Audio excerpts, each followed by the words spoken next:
Hey everyone, I'm Amber. Welcome back to my channel. Today let's talk about the Chinese myth of the cowherd and the weaver girl. It's an ancient romantic love story known to virtually everyone in China, passed down through generations, and it's the origin of China's version of Valentine's Day.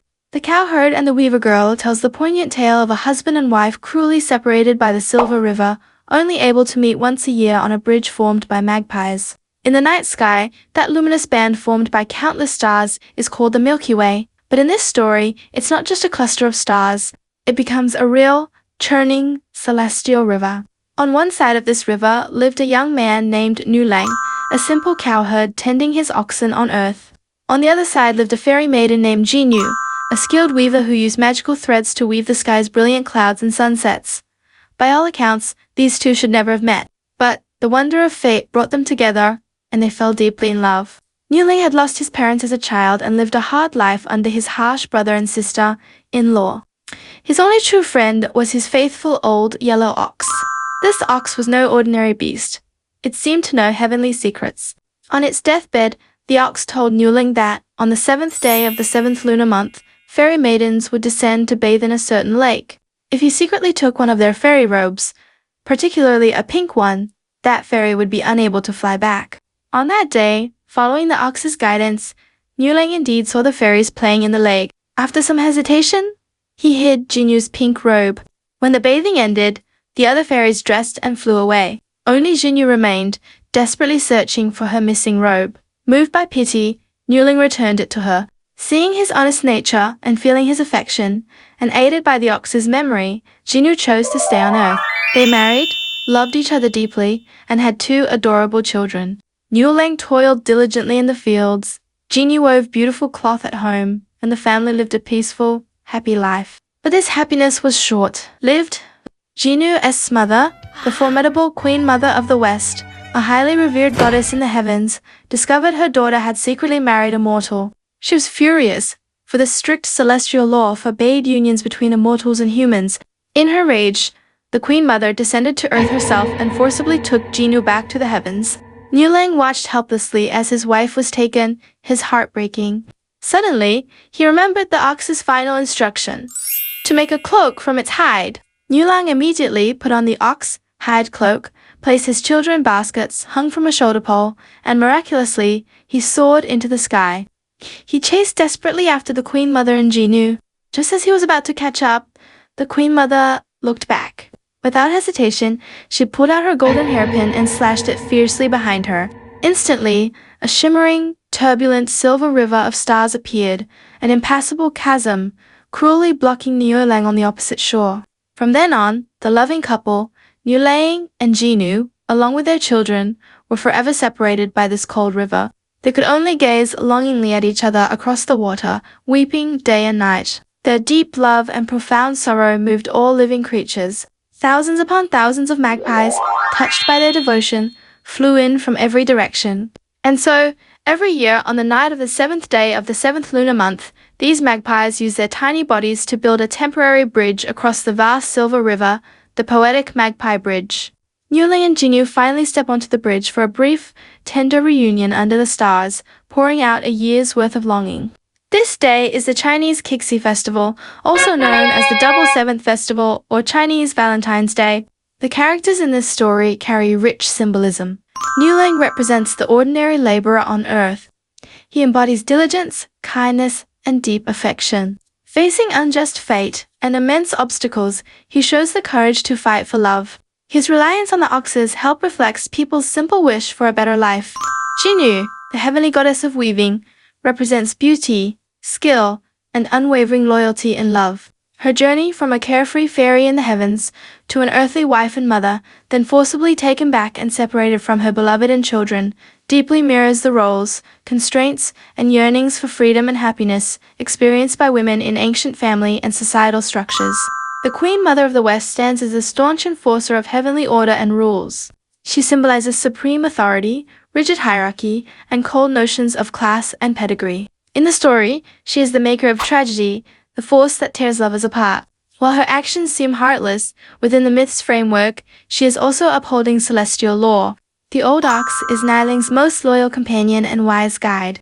It possesses celestial knowledge, guiding Niulang at crucial moments, even sacrificing itself to help its master pursue happiness.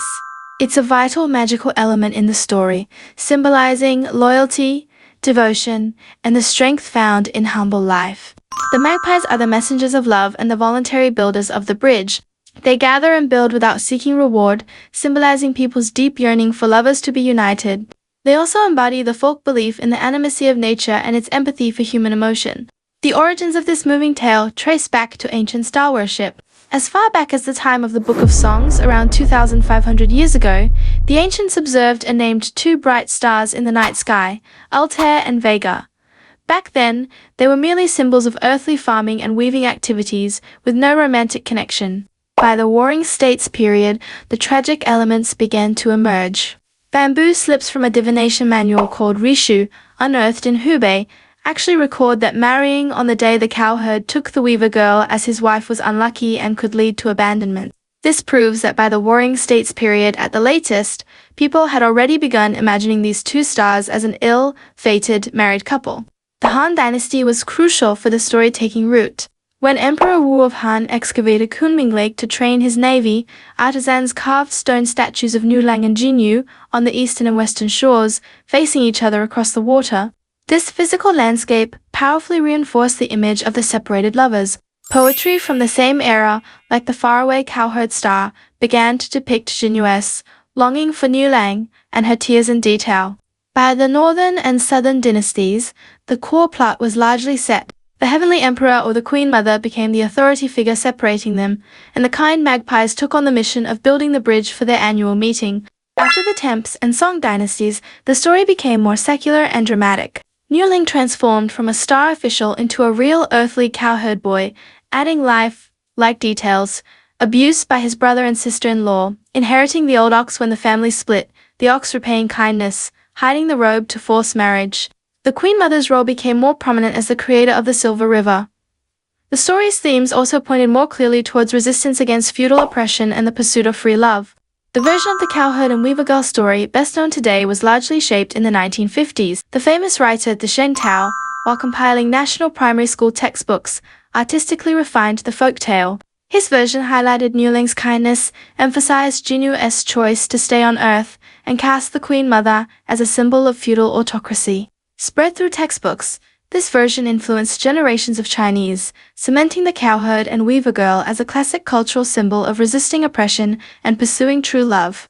For a love story to endure over 1,000 years, romance and sorrow alone are not enough. The cowherd and weaver girl tale holds profound meaning. Its core soul is the eternal pursuit and steadfastness of genuine love. Even separated by a merciless river, meeting only briefly once a year, Niuling and Jinyu's love for each other never wavers. This timeless fidelity symbolizes humanity's highest aspiration for pure, unwavering love. The setting of man plowing, woman weaving, is the very image of the ideal family unit in ancient agrarian society. Niulang's hard work and Jinyu's skillful weaving embody the virtue of labor creating value. In ancient times, the Double Seventh Festival was primarily the Qixi Festival or girls' begging festival. As Jinyu was the goddess of weaving and clouds in the heavens, women, especially young girls and young wives, would devoutly worship the weaver star on Qixi night, praying for skillful hands and a clever mind. This focused mainly on needlework skills, hoping to be as deft as Jinyu. Therefore, the festival was originally called the Qixi Festival or Daughters' Festival. On this day, people would thread needles, set up incense altars, offer melons and fruits, eat special kiagu pastries in shapes like diamonds, baskets, goldfish, birds, or simple 7 whole cakes, and pray to Jinyu for a good marriage match. Today, major businesses launch promotions targeting couples around Qixi, jewelry, flowers, dining, travel. Government departments organize cultural events, folk exhibitions, and poetry readings with Qixi themes. Schools and families use the opportunity to tell the cowherd and weaver girl story to the younger generation, explaining the festival's traditions and cultural significance. In Chinese folk art, the lovers' reunion on the Magpie Bridge is an eternal theme. New Year paintings, paper cuttings, embroidery, and shadow puppets everywhere depict this classic scene, carrying people's aesthetic tastes and wishes. Interestingly, the storied pattern of a mortal encountering a fairy wife, like the cowherd and weaver girl, finds echoes worldwide.